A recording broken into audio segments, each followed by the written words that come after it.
राजस्थान विधानसभा चुनाव को लेकर एक बड़ा अपडेट सामने आया है। बीजेपी ने राजस्थान की 48 सीटों पर प्रत्याशियों के नाम लगभग तय कर दिए हैं। प्रदेश इकाई से सुझाए नामों पर पार्टी आला कमान ने गहन मंथन के बाद इन सीटों के उम्मीदवारों के नामों पर सहमति दी है। सूत्रों की माने तो अगले सप्ताह केंद्रीय चुनाव समिति की बैठक के बाद अंतिम रूप से उम्मीदवारों के नामों पर मुहर लगेगी और प्रधानमंत्री नरेंद्र मोदी की 25 सितंबर को जयपुर में परिवर्तन यात्रा समापन रैली के बाद पहली सूची जारी होने की संभावना है।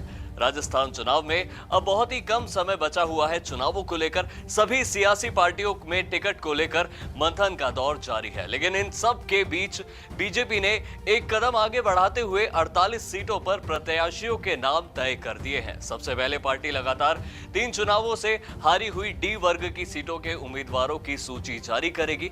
पार्टी का मानना है कि इससे कमजोर सीट पर प्रत्याशियों को पूरे क्षेत्र में चुनाव प्रचार करने का ज्यादा मौका मिल सकेगा। पार्टी ने राजस्थान की 200 सीटों को 4 वर्गों में बांटा है। प्रदेश यूनिट और शीर्ष नेतृत्व के बीच फिलहाल ए और डी वर्ग की सीटों के नामों पर ही चर्चा हुई है।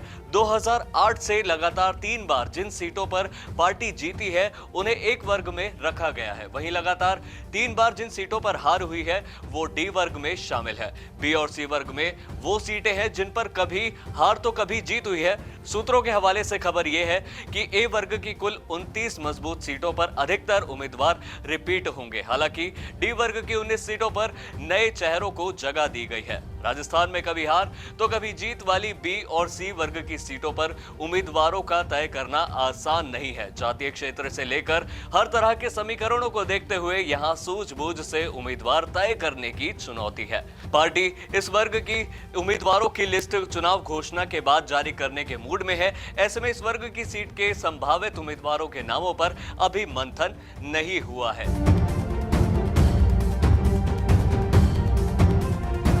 चुनाव से पहले टिकट को लेकर बीजेपी और कांग्रेस में अंदरूनी टेंशन जरूर है, लेकिन इसी बीच बीजेपी ने 48 सीटों पर प्रत्याशियों के नाम फाइनल कर जनता के बीच ये संदेश देने की कोशिश तो जरूर की है कि पार्टी में कोई अंदरूनी खींचतान नहीं है, कोई गुटबाजी नहीं है। वहीं दूसरी ओर कांग्रेस में भी अभी टिकट बंटवारे को लेकर बैठकों का दौर जारी है।